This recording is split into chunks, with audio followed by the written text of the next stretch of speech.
Today I want to talk about how the SEC has changed recruiting in the state of Texas and all that's coming up after the bumper. What do you mean you don't subscribe to my son's YouTube channel? Mama, no! Just snap the damn ball, RJ. What's up, kid folk? It's RJ Young. I am not on a step mill. Consider hitting the like and subscribe button because I upload a video every single day. It's always OU related, college football related, sports related. We have a good time. And today I want to talk about how Texas A&M has really cleaned up in recruiting in the SEC, and I think in a large part because they're in the SEC, but that's because they're the Texas school in the SEC. And yes, the SEC has got more Texas kids, but not in the way you think. And I kind of want to unpack this because Max Olson had a really great story in The Athletic, and I actually wrote down some numbers here that I think give us a fuller picture of what the effects of A&M going to the SEC has had on the state of Texas in recruiting, because we've been thinking that, hey, look, now that Ampersand U is in Southeastern Conference, folks like Alabama, Florida, Georgia, LSU, the like, are all going to start coming into Texas and going, hey, look, we can get these kids because we play in the conference and we're going to come back to their home state, play a game. And that's kind of true, but kind of not. So check it out.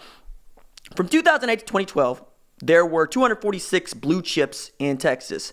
That means Texas signed 79 of 246 kids, right? Oklahoma signed 32, and Ampersand U signed 29. Now, for giggles, Texas Tech got 15 of those kids from 2008 to 2012. Baylor got 11, LSU got 11, and Oklahoma State got 9, right? So then from 2013 to 2009, how has this changed with Ampersand U being inside of the SEC?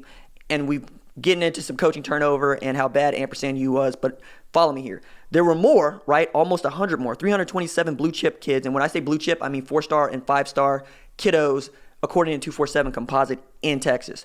Texas got 69 of those. Ampersand U got 65, and Oklahoma got 28. Now, check this. The next closest to those three schools, Baylor got 18. LSU got 16. Alabama got 15. TCU got 14. And then Tech fall off a cliff. It got 7. And Oklahoma State and Ohio State each got 9. And Notre Dame got 8 in that same amount of time. So TCU gets way more Texas kids than we think. And that we'd like to think of TCU as the kind of place that needs to recruit out of the state of Texas to go get talent. Not necessarily true. It's just Gary Patterson doesn't always get the guy that we think he wants, and then ends up getting a blue chip recruit. 14 out of the 327 available inside of the 2013 to 2019 window.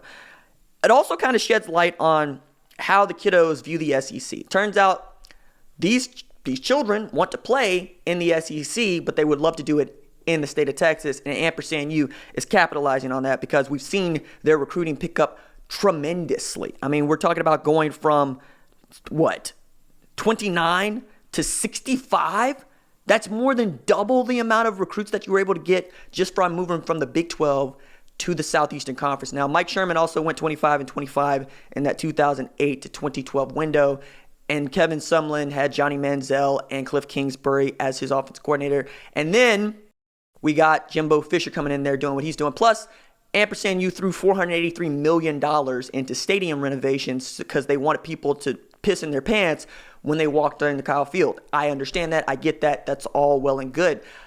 I also think that Oklahoma was really the loser when we're talking about who got what when Ampersand U went to the Southeastern Conference. Not just because they lost like 4 recruits net, right? But because if OU moved to the Southeastern Conference, do you think that they wouldn't be able to out-recruit Ampersand U? I think they would. Just look at the track record. That's not shade toward Ampersand U or even the Homer thing. That's just what it is, because Oklahoma's made the college football playoff 3 of the 5 times it's been played, and the last 2, and won the last 2 Heisman, right? And both of those kiddos, Baker Mayfield and Kyler Murray, from Texas. You know what I mean? And then you're looking at the roster and you're going, wow, okay, 32 out of the from 2008 to 2012, and then 28 from 2013 to 2019. Now, Oklahoma also recruits nationally, but so does everybody else that I just listed out in those top 3. Texas, Texas A&M, and of course, Oklahoma. Ampersand U would love to be able to go to California more, would love to be able to go to Florida more, would love to be able to go to Ohio more and get some of those blue chip kiddos. Oklahoma's been going to Georgia. Oklahoma's been going to California. It could go more to Texas and get some of the dudes that we all just penciled in are going to Texas, I think, if it was in the Southeastern Conference. I think this is all really interesting as we continue to watch how recruiting goes, particularly with top recruits coming out of the state of Texas more and more. I know that Zach Evans is at the top of the list. We're talking about offensive recruits out of Texas, but that 2021 class is already really good. Cody Jackson committed to Oklahoma. Tunmise Adeleye, that dude is going to be a dude no matter where he goes, whether it be Ohio State, Texas A&M, Oklahoma, what have you. And the more you stay around the Houston area, the more you can see, man, they got the potential to just be really good if you can just get those kiddos. And you can get those kiddos if you get to say that you play in the SEC. Because why? You play Alabama, you play LSU, you play Georgia. And if you're Ampersand U, you don't really have to play them all that much. I mean, they got this watered-down rivalry game with South Carolina. It's not like they got to play Georgia every year. It's not like they got to play Alabama every year. You know? I mean, I guess if